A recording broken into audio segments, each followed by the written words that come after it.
Welcome to in the course of Advanced Geotechnical Engineering. This is module 7, lecture 5 on geotechnical physical modeling.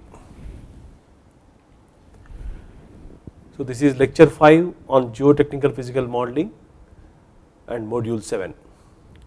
So in the previous lecture we introduced ourselves to number of centrifuge based the limitations which are actually involved with the centrifuge based physical modeling, and they are basically listed here: non-homogeneity and anisotropy of soil profiles, which is difficult to model in centrifuge based physical modeling, and limitations of the modeling tools, and variation of G level with the horizontal distance and depth of the model, and subsequent errors. And then we also have said that how these errors can be minimized by selecting an appropriate configuration of the equipment, and the boundary effects which are between the walls of the container and soil, and the scale effects, which is because of our inability to not able to scale down the particle size.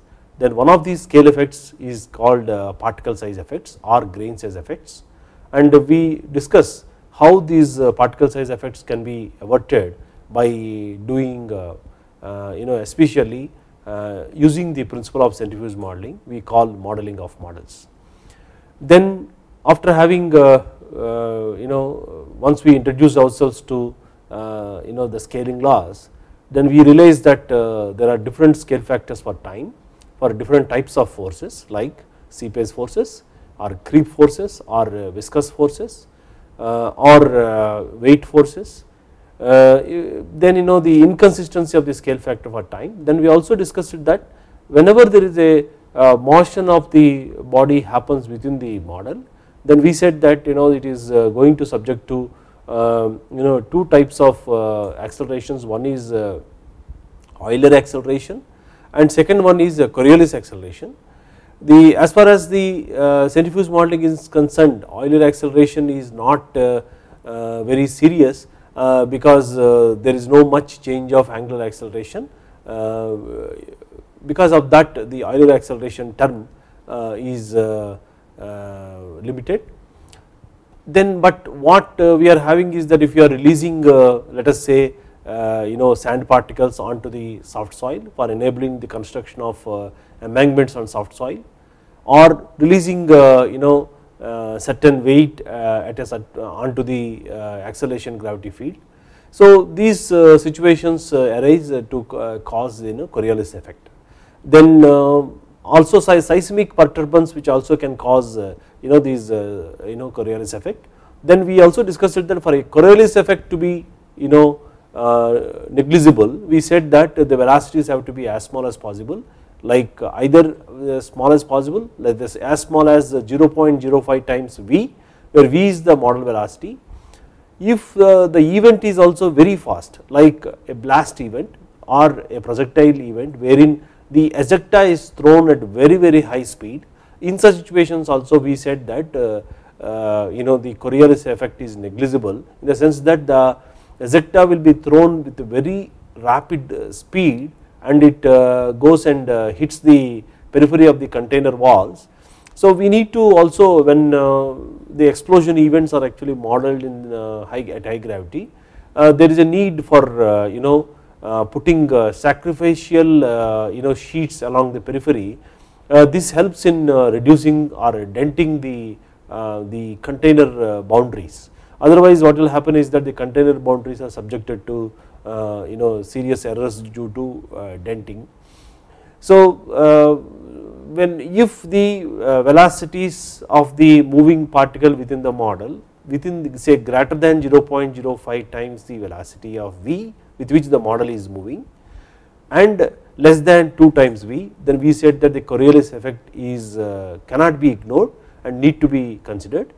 And for that we have to see and how the Coriolis effect can be minimized.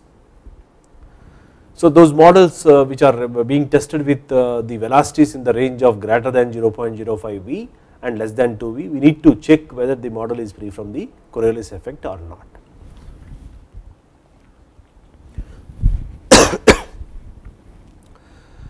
So the Coriolis force arises from any movement that occurs within the centrifuge model, that is what we have been discussing. And for example, if you try to construct an embankment by raining sand in flight, or if you drop a ball from the center of the centrifuge to study the projectile motion, the impact on the soil, or the simulation of rainfall, these conditions, and these are actually nothing but a simulation of these climatic events or some construction process which actually lead to these Coriolis accelerations. So then that the moving object will have the Coriolis acceleration, which what we said is that A suffix c is equal to 2v omega, and the Coriolis force is nothing but 2 times m into v omega, where m is the mass of the moving object within the model. So the Coriolis effect is 2 mv omega. Now after having discussed the limitations, we have introduced ourselves to that there are two types of machine configurations. They are basically beam centrifuges and drum centrifuges, and initially the beam centrifuges are known as balanced beam centrifuges, and in the drum centrifuge we said that where you have a peripheral drum and then the central tool table. We try to look into the details of these machine configurations. So the radial force acting on the central spindle should be minimized as sigma mr omega square tend to 0, and this if you are having, that means that the mass balance is actually happening on the both the sides, and whether it is with a beam centrifuge or whether it is with a balanced beam centrifuge, we actually have to ensure that sigma mr is equal to 0. That ensures that the horizontal the model can be rotated within the plane of rotation. And the second issue is that the bearings of the centrifuge will be unaffected. So a typical balanced beam centrifuge is actually shown in this slide, wherein you have the two baskets wherein the models of almost equivalent weight or place, and it is subjected to rotation about a vertical axis in a horizontal plane, where r is the radius, and if weight of the model at which this acceleration, say for example if the weight is say 2 tons or 20 kilonewtons, and if it is able to carry 20 kilonewtons at 100 g, then what we call is that as far as the capacity of the machines is balanced beam or beam centrifuge equipments are concerned, it is called as capacity, which is indicated as a g tons or g kilonewtons, which is nothing but payload of the model, that is 20 kilonewtons into at which the g level, the 20 into 100. So it is something like called 2000 g kilonewton or 200 g ton capacity. So the capacities of the equipments are actually indicated worldwide, and then various ranges of capacities of the equipments are there throughout the world. So we will try to look into the different centrifuges which are actually there in the world. One of the early centrifuges in the world which actually was put forward by Russians, that is after the Moscow Railway Transport University, wherein we have got 2 swing baskets, and then have the arm which is actually at the central connecting to the central spindle. So the pictorial or artistic view of the centrifuge which was known earlier is the picture here, wherein you have got the 2 baskets, and is called twin baskets, and a central pedestal and arm or a beam of the centrifuge. Then what we see here is the Ruhr University Bochum centrifuge in Germany, where the radius of the centrifuge is about 4.125 meter. That means that the radius is measured from the center to the from here to here, that is perpendicular distance. So it is 4.125 when the basket swings up, and the maximum G level or the capacity of this machine is 250, and the maximum payload which can be mounted here is 2 tons. So the capacity of the machine is said as 400 G tons. That means that at payload at 100 G it can carry at 200 G it can carry 2 tons, that is the 400 G tons capacity what we are actually referring. So this is a typical balanced beam centrifuge where has a radius of 4.125 meters, and this is the Turner beam centrifuge. This is initially it was a restrained platform centrifuge, afterwards with the restrained centrifuge was converted into with the a pivot mechanism which is actually shown here, and the basket can be detachable, and where the model is actually mounted and equivalent weights are actually placed here, and so that sigma mr is equal to 0 is achieved here, and this also actually has a radius of r is equal to 4.125 meter, and the maximum G is 150, and the capacity of this equipment is 150 G tons capacity, and wherein you can actually see that the it's a twin basket, and this is the arm or a beam of the equipment. So this is in in University of Cambridge in United Kingdom, and this is Hong Kong edge coast centrifuge, and this actually has a radius of 4.2 meters, and maximum G level is 150, and the capacity of this machine is 400 G tons capacity. So this is also a balanced beam centrifuge, and this is the RPI centrifuge in USA. The radius of this centrifuge is 3 meters, the maximum G level is 160, and maximum payload is 1.5 tons, and the capacity is 150 G tons at 100 G. So you can see here it can carry 1.5 tons load at 100 G, that is the reason why capacity is 150 G tons, and this is the balanced beam centrifuge where you have got a single basket or single swinging basket, and this is the pedestal, and this is the adjustable counterweight. The counterweight is adjusted depending upon the weight of the model which is actually kept. So if the model is heavier, then the counterweight adjusts towards this side. If the model is lighter, the counterweight comes towards the center, so that sigma mr is equal to 0 can be ensured. So this is the F star centrifuge in Paris in France, and this is also known as LCPC centrifuge, and where the radius of the centrifuge is 5.5 meters. This is also a beam centrifuge, and maximum G level is 160, and maximum payload is 2 tons, and the capacity is 200 G tons capacity at 100 G. So that means that at 2 tons it can carry at 100 G, that is why the capacity is called 200 G tons. So this is the cased centrifuge, wherein this is also a balance this beam centrifuge, and what we look into all these cables and these things, they are like for actuating earthquake actuator, and also the data acquisition components and all, and this is also equivalent to the radius of about 5.5 meters, and the details are actually given in Kim et al 2013. And this is the K-water centrifuge, and which is having a radius of about 8 meters, and this is again a beam centrifuge with a single basket. The basket area here in this case is about 2 meter by 2 meters, and the maximum G level is 150, and the capacity of this centrifuge is 800 G tons.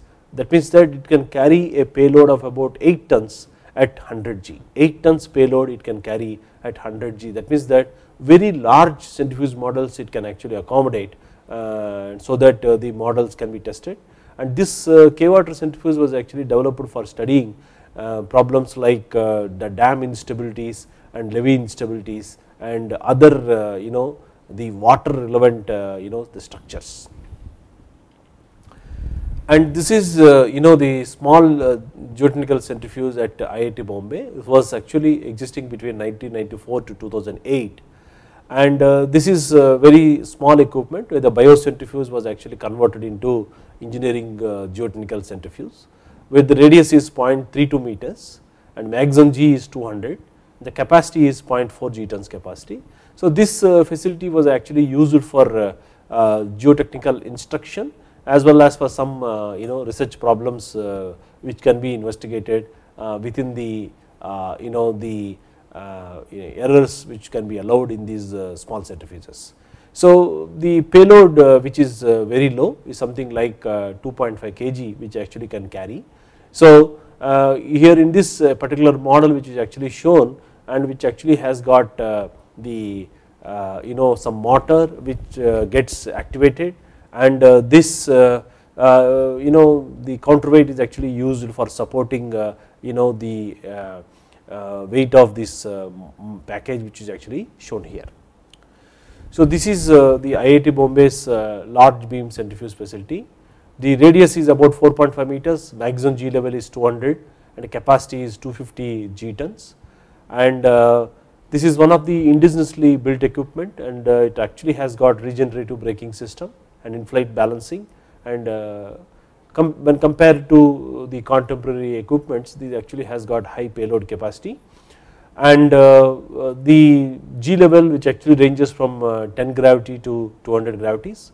In order to reach 200 gravities, it can actually reach from 1 G to 200 G in 6 minutes. Similarly, from 200 G to 1 G, it can actually come down or ramp down in 6 minutes. So it actually has got two different ramping speeds. One is 34 RPM per meter, the other one per minute, 34 RPM per minute, the other one is 3.4 RPM per minute. So when you compare the capacity of the major balanced and beam centrifuges in the world, wherein some of the equipment which we have discussed, then IIT Bombay equipment falls somewhere here between 100 G ton capacity to 500 G ton capacity, and some of the new Korean centrifuges actually falls very close to 800 G ton capacity, and UC Davis which they have the equipment which is very close to 1000 G ton capacity, wherein their arm radius is about 9.5 meters.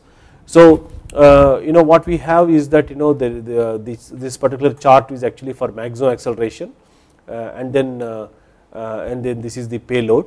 So you can see that IIT Bombay centrifuge which actually can carry at 2500 kg at 100 G. That's why it is actually somewhere here it is actually located. So this is the IPSTAR centrifuge very close to the and then Cambridge centrifuge is somewhere here. So after having discussed different beam centrifuges or balanced beam centrifuges, now let us look into the drum centrifuges, which is this is a typical drum centrifuge pictorial view, which is at Tokyo Institute of Technology, Japan. And here as has been told that there is a periphery which is actually exists, and wherein what it is called as the aspect ratio of the channel. So wherein it is 1.2 meter in diameter, 0.15 meter deep and 0.3 meter wide. So wherein in this channel the models are actually made like this. For example, here an embankment model is actually made with after having made with certain clay, then what is actually is done is that it is actually scrapped. It is this portion is removed and this portion is removed, then the shape is actually achieved, and then then it can be tested for certain testing. So what we can see is that here a particular model which is actually mounted here, a uplift capacity of a certain anchor which is actually embedded in soil is being tested, and this payload capacity is actually 0.6 tons, and Amax acceleration, maximum acceleration is 484, and the capacity is 290 G tons capacity. So the aspect ratio of the soil channel which actually said is that 1.2 meter diameter, 0.15 meter deep and 0.3 meter wide. And here one advantage is that given stress history, number of the tests can be done. Then second thing is that also as been informed before, that elastic off space problems can be simulated because of the large extent of the areas from both sides of the model being tested. Then the preparation of the model in a drum centrifuge which is actually is trivial, and this is how the sand models are actually constructed, where the sand is actually allowed to drop onto a central rotating plate, and both this edge as well as this rotates about vertical axis in a horizontal manner in a synchronized way, then what will happen is that these particles are actually thrown tangentially on the periphery, like how the sand models are done. And similarly some clay models which are actually done by feeding either sand, this is either feeding the sand through nozzle, so that the sand is actually dropped onto the the channel which is being constructed, which is being used for constructing a particular model. So this is the one of the largest drum centrifuges in the world, and this is the ETH Zurich drum centrifuge, and the pictorial view is actually shown here, wherein this is the model in which this be constructed, and this is the periphery of the drum which is actually shown here, and this is the central tool table. And when the test is in progress, where you will actually see that both the central tool table as well as the drum rotates in a about vertical axis in a synchronized manner. So this is actually about 2.2 meters in diameter, that is about 1.1 meters in radius, and wherein you can see that this is a particular case, the investigation which is actually for stone column reinforced clay being investigated. What you see the dots are the model stone columns. So this is the ETH Zurich drum centrifuge. Now after having discussed about the relationship between the ramp angle, the different machine configurations, and what we said is that we have got beam centrifuges or balanced beam centrifuges, or we have the drum centrifuges. In the case of the drum centrifuge, the model is actually prepared within the channel which is attached to the periphery of the drum. And nowadays some of the drum centrifuges are also equipped with some baskets, wherein the baskets are actually attached to the the periphery of the drum. So with that some confined models can be tested. And now as far as the beam centrifuge or balanced beam centrifuge is concerned, we need to understand what is the relationship between ramp angle, that is the angle which is subtended by the basket when it is actually in the at 1G condition. That is, when the basket is in 1G condition, the basket will be vertical and the weight will be acting downwards, and when it rotation starts about vertical axis in a horizontal plane, let us say that this is omega which is actually rotating about vertical axis, then there is the swinging up of the angle basket takes place. So at any point of time of t, once it starts rotation of a the basket, the swing centrifuge about vertical axis, that angle will be theta. Then assume that these are the radial axis and this is the y axis vertical, and this is the frictionless hinge where you have got a tangential force acting like this and the normal force acting upwards, and this is the model package, and then with the model package and the basket weight, they assume that this is the center of mass, that is the point P, which is actually the weight acting downwards, including the basket weight as well as this is actually acting downwards. Now by taking this angle is theta and this is mg. Now and this point from the distance from the hinge to the point P, which is the distance is L. So this distance is L sin theta. So if this is radius from center of the shaft to the center point of the hinge, it is r suffix h plus L sin theta, where r is equal to RH plus L sin theta. Now by taking sigma fr is equal to 0 and sigma fy is equal to 0, we can write sigma fr is equal to 0. If you write what actually happens is that when the model rotates about the vertical axis in a horizontal plane, there is a radial acceleration which actually develop, and the radial force which actually develop, the centrifugal force, which is nothing but mr omega square, has to be balanced by the t. So t is equal to mr omega square. So we can write t is equal to m omega square into, for substituting r is equal to r plus L sin theta. So the r is nothing but RH plus L sin theta, which is indicated as r here, RH plus L sin theta, and by taking sigma fy is equal to 0, we can write n minus mg, where is the mg, and neglecting the vertical acceleration. So if there is no angular acceleration of the model about its center of the mass P, and so there can be no moments, and we can actually assume that the resultant of T and N passes through the center of the gravity, that is the center of mass point P. So the resultant of T and N, that means that this angle n tan theta is equal to T by N, and that angle tan theta is equal to T by N. So we can write that T is equal to n tan theta. Now by taking n is equal to mg and then substituting from sigma fr is equal to 0, whatever the expression we got, T is equal to m omega square into r plus L sin theta. For n we substituting m, so it is mg tan theta is equal to m omega square into rh plus L sin theta. Now what will happen is that m and m will get cancelled. So this indicates that the ramp angle is independent of the the mass. So what we get the expression after simplification, we get that g tan theta is equal to r omega square 1 divided by 1 plus L by r sin theta. So where the r is small r is nothing but rh plus L sin theta. So what we can actually, what it means is that this equation, once you know these configurations, we can actually calculate what is the the ramp angle. That is this is theta is there in both left hand side as well as the right hand side. So we actually need to use the iteration process so that we will be able to get the relationship between theta and omega. So as the omega reaches to certain value, what we tend to see is that the theta becomes close to 90 degrees and then it remains constant. Then that means that is the point what we can actually say that the desired gravity level is actually achieved. Once the desired gravity level is achieved, either we do a test at constant gravity level or at the variable gravity level.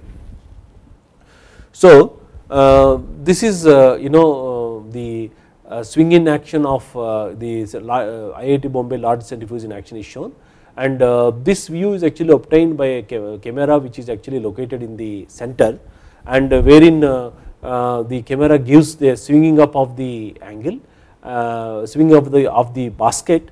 So what we can see is that the model actually is swinging up and it remains in that horizontal position as long as the machine is actually under rotation. So this is large centrifuge in action at IIT Bombay.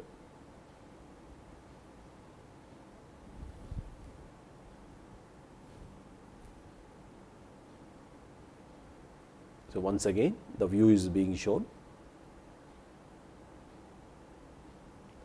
Okay.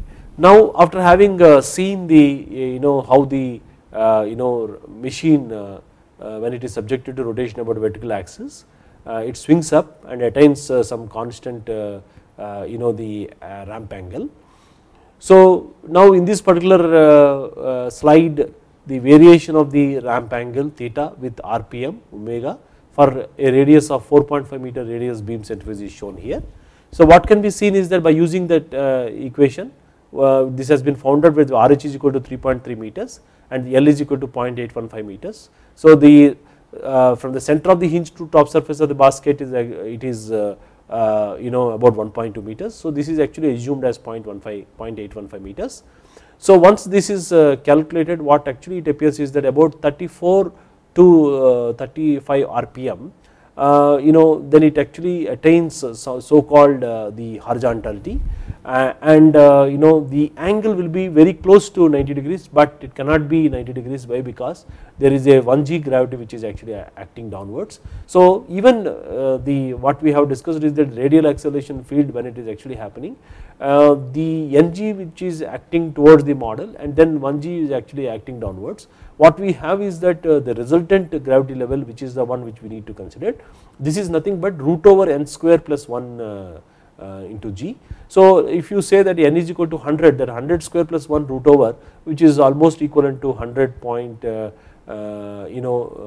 some decimals into times g, so which is regarded as 100 g. And this is for a typical 1.1 meter radius centrifuge, wherein where RH is equal to 0.74 meters, that is from the center of the shaft to the center of the hinge, and L is actually assumed as 0.22 meter here. So this implies that the smaller the radius, it actually takes longer RPM to become the platform to be horizontal. So it takes about 210 to 220 RPM to actually acquire an angle of about 89 degrees or so. So it actually implies that if the smaller the radius, the beam centrifuges can only be used above a certain omega value. Up to that time, we cannot actually claim that the gravity conditions have been achieved, and these are actually called as pseudo gravity conditions. So the one point we need to note down is that the mass is actually independent of that. When we are calculating the ramp angle, the mass is independent from the the discussion whatever we had. And second issue is that the beam centrifuges can only be used above a certain omega, so wherein we can actually get the desired RPM, but beyond which we can actually be used. For example, if a radius of 1.1 meter is used, so that means that the centrifuge test cannot be performed anything less than 210 RPM. So then the scaling laws which we are actually going to discuss, it cannot be applied appropriately. So before discussing about the scaling laws, let us look into the these simple assumptions which are actually involved. And the earlier the scaling laws were actually deduced by Croce in 1988, and it is also by based on the the definitions, the fundamental definitions, the scaling laws have been deduced by Croce. Some of the fundamental assumptions which actually have been put forward is that the soil can be treated as a continuum. That means that different parts of the model are many times larger than the soil grains. That means that if I have a length of the container, the length of the container should be many times larger than the soil grains. Similarly, if you are actually having a footing, the footing should have reasonably large when you compare with the size of the grain. So that actually will the soil can be treated as a continuum. This is one of the conventional assumption in soil mechanics, and the soil properties are not affected by the change in acceleration, because we said that in centrifuge based physical modeling, in order to acquire the identical stresses in model and prototype, we said that gamma m is equal to n gamma p. So wherein gamma is equal to rho into g, with that with gm by gp is equal to n, if you are able to achieve with identical soil as that in the prototype, what we said is that the gamma m becomes n gamma p. So that means that the soil properties are not affected by change in acceleration except the unit weight which is actually determining the the result of the self weight. So the force of the for the explanation for this this assumption was actually given by Schofield in 1980. It is said that the force of the gravity acts at the center of the mass of each atom and does not significantly affect the electron shells, which determine all material properties other than the self weight. So only except the self weight, the rest of the properties were assumed to be not affected. So this assumption ensures that identical soil properties like C and phi, and that also we actually have deduced from the the dimensional analysis or the theory of the models, that they should be identical in model and prototype. So these are some fundamental assumptions as far as the scaling laws in centrifuge modeling is concerned. Now coming to the similitude in geotechnical engineering, wherein it is like in conventional fluid mechanics, wherein we actually have the similitude definitions like linear similitude, kinematic similitude and dynamic similitude. So wherein the linear similitude in the sense that whatever the dimensions which are actually there in prototype, they have to be scaled by 1 by n times, and the factor is constant for all the dimensions. That means that if I have a length and breadth and height, then it is length in model and prototype, which is also called as a length scale factor NL, and breadth scale factor BM by BP, and height scale factor HM by HP has to be reduced by 1 by n. And if the length and breadth are actually reduced by 1 by n, then area, which is nothing but AM by AP is equal to 1 by n square, and similarly the volumes are reduced by 1 by n cube, that is that VM by VP is equal to 1 by n cube. And so this is as far as the linear similitude is concerned. And similarly kinematic similitude is concerned, wherein we have Vm by Vp is equal to Nv, that is nothing but the scale factor for velocity, and similarly the accelerations AM by AP has to be equal to NA, that is the as far as the scaling factor for the acceleration is concerned. So velocities and accelerations, they also have to be scaled, and then the similarity need to be maintained. Similarly, when for an identical soil in model and prototype with the rho m is equal to rho p, the scale factor for mass and volume, they are equal, that is nothing but Nm is equal to, Nm is nothing, n suffix m is nothing but the scale factor for mass is equal to n suffix v is equal to 1 by n cube. The dynamic similitude is nothing but Fm by Fp is equal to Nf, wherein we can actually say that this in the case of dynamic similitude, even if you have different forces like seepage forces or let us say creep forces or some viscous forces, or if you are having some dynamic forces, or if you are actually having some weight forces, whatever may be the type of the force, what dynamic similitude says, that the dynamic similitude says that it actually should have a constant scale factor for the force, then only we can say that the dynamic similitude is satisfied.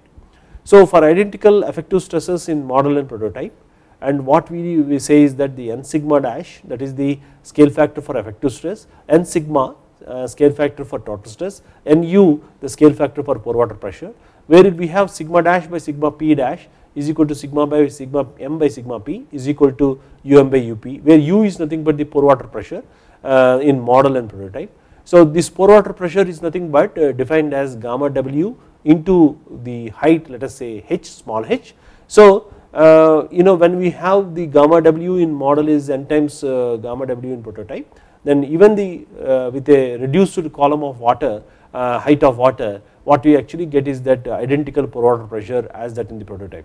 When you have the identical pore water pressure as that in the prototype, and when you have the identical stresses, total stresses in model and prototype are identical, then the effective stresses are identical. When we have the effective stresses identicality is achieved, then the soil stress strain behavior or the soil shear strength is actually simulated accordingly. So now here the scaling factor for the loss in centrifuge modeling, as we have said that from the linear similitude point of view, length and breadth and height are reduced by 1 by n. So in that case the displacements, they can be due to settlements or pile deflections, or there can be the lateral deflection of a wall, and these displacements have to be 1 by n times as that in the prototype. That means that if you are having a 500 mm displacement and at 50 g, that means that it is about only 10 mm displacement it should record. So that means that the delta m is equal to delta p by n. So as we have scaled down the length dimensions of the prototype by a factor n in the centrifuge model, the scaling for the settlement would be 1 by n. That means that as we have scaled the length scale factor by 1 by n times, the displacements have to be also 1 by n. So the settlements in the centrifuge model are 1 by n times that in the prototype. So similarly the areas which are actually involved, let us say am by ap is equal to 1 by n square. So let us if you look into something like 0.72 meters by 0.36 meters area at 40 gravities. So this actually represents about 415 square meters of area in the field conditions.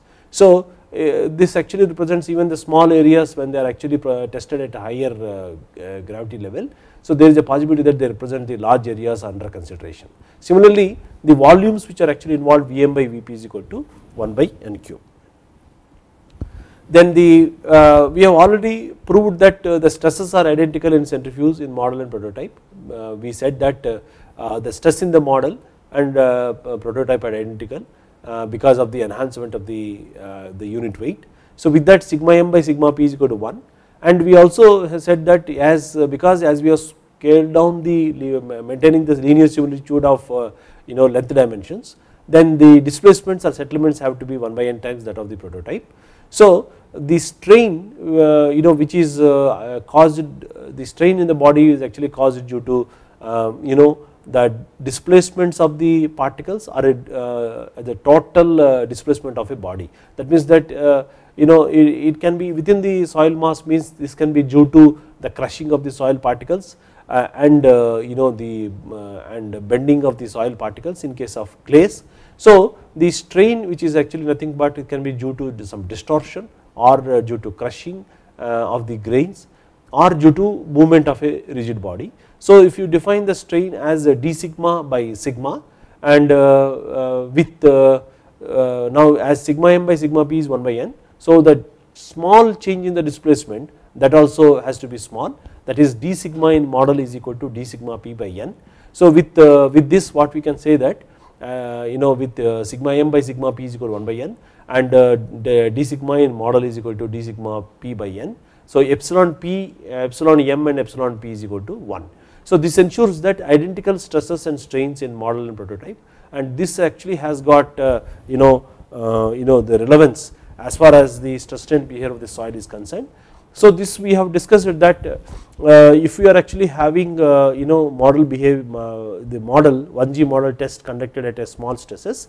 So initially the model actually will have very low stresses, because when we have the low stresses, at low stresses the soil will actually have higher stiffness, and though the scale factor from the dimension analysis says that delta m by delta m is equal to delta p by n by the virtue of the similitude modeling, but what actually we measure is that in the model test is that the less settlements in the for the structure being constructed. But when we look into the real prototype stress conditions where the stresses are high, and as the strains are actually high, the stiffness of the soil actually falls. So with that, the real prototype conditions, when it is actually there with the real stresses, and then what actually happens is that the stiffness is low, so the settlements are actually large. So this actually shows that the soil behavior is actually highly nonlinear and plastic. So in order to capture this the identical behavior, the creation of the full scale stresses and strains in the small scale models is very important. This slide we have already discussed, but to bring the relevance of the as we are discussing about the stress and strain modeling, we actually trying to bring this discussion once again. Now let us look into different aspects of the scaling laws in centrifuge modeling. So here like we have force, work and energy. Now considering the basic definitions of Newton's second law of motion, and we can say that a force F acting on the body we can actually define as F is equal to ma, where m is the mass and then a is the acceleration. So force acting on the body in the direction of that acceleration. So in order to get the scale factor for force, Fm by Fp is equal to mm by mp divided into am by ap, and with mm by mp is equal to 1 by n cube, because we have used the same soil as that in the prototype, with by maintaining rho m by rho p is equal to 1 and reducing the volume Vm by ap is equal to Vm by Vp is equal to 1 by n cube, the mm by mp is equal to 1 by n cube, and enhancing the acceleration by n times, then it is am is equal to nap. So what we get is that Fm by Fp is equal to 1 by n square. So this actually has the practical relevance of this is that if you are having say 3000 kilonewton of force in a 50 gravities centrifuge test, this scales down to be only 1200 newtons. That means that a 3000 kilonewton force in a 50G centrifuge test scales down to only 1.2 kilonewtons.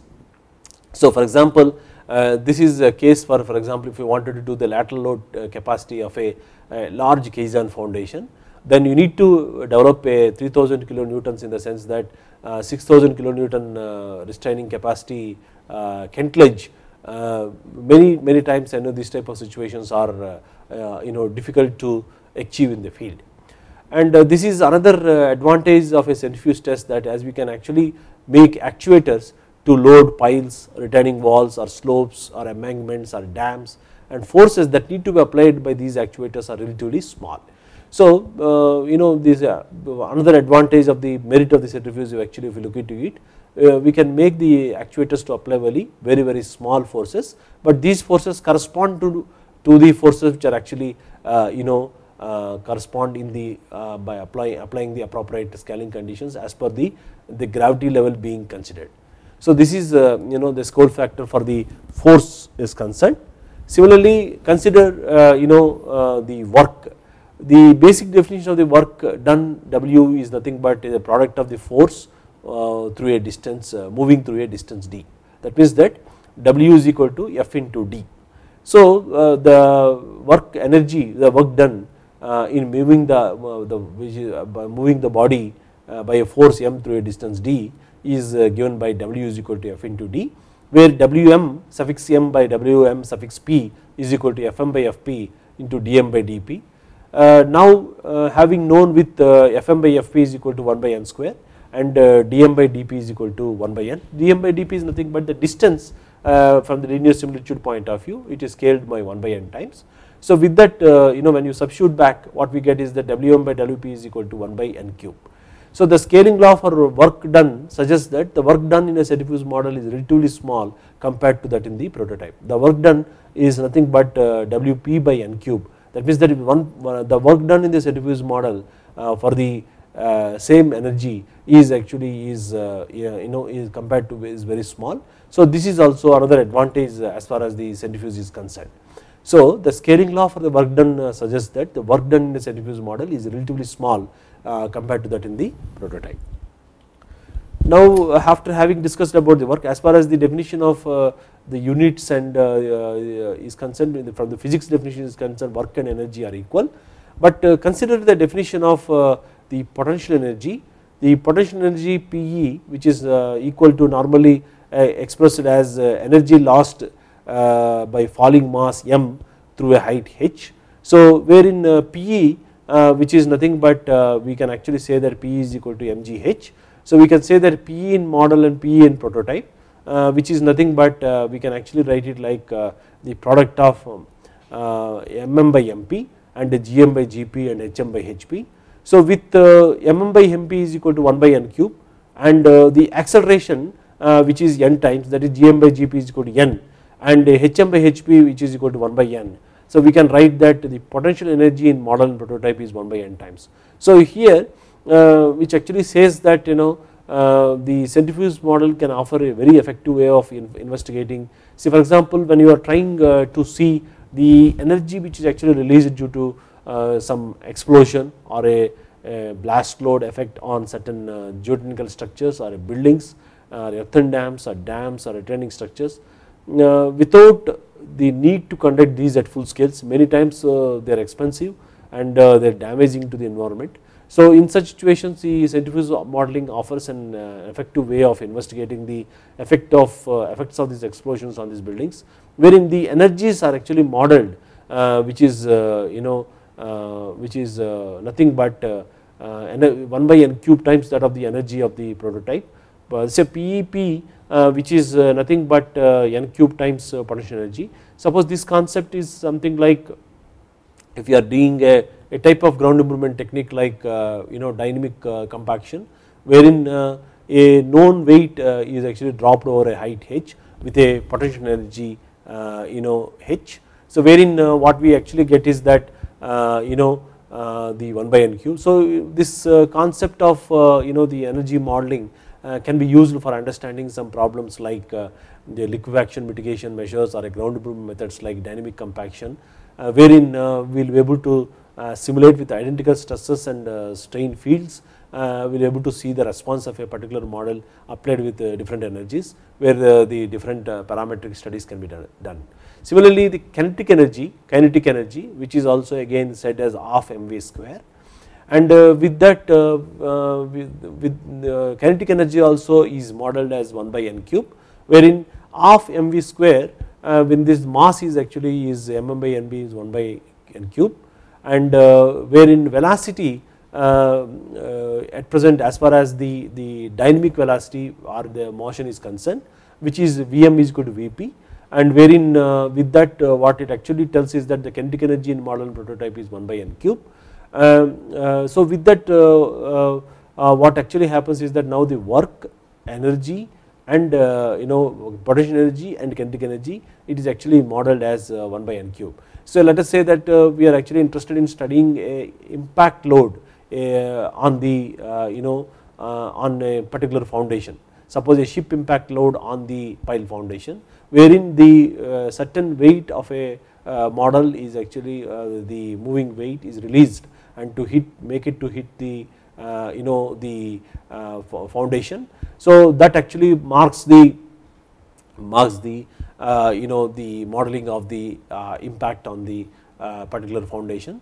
So in this particular lecture what we try to understand is that different the scaling laws, the basic scaling laws which are actually required for centrifuge modeling, and then further we have different forces like seepage forces, or we have some dynamic forces, or we have some weight forces, or the weight forces are basically they are due to body forces or due to the structurally externally applied loadings, that is nothing but application of a load to a footing or application of load to a lateral load to a foundation. Then in that situations this actually scales down, we are required to understand the scaling laws. Then in this particular lecture we actually try to look into the basic parameters which actually as far relevant to centrifuge modeling, the scaling laws. Then we also have seen different machine configurations, and we said that different type machines which are balanced beam and beam centrifuges, which are some select machines are actually shown. Then we also have deduced a relationship between ramp angle and omega, that is the angular velocity of the model. Then we said that the beam centrifuges can be used depending upon the type of the configuration of the equipment. The smaller the radius, then they can be used only up to the RPMs will be large to attain this the so called 89.5 or a 90 degrees horizontal plane. So that means that they can be used only beyond that certain RPM. Otherwise the pseudo up to that stage actually what it actually said is that the pseudo gravity conditions prevail. Then we also have discussed that the typical beam set the drum centrifuges which are actually available, and how the model preparation can be done by using sands in a drum centrifuge actually was introduced.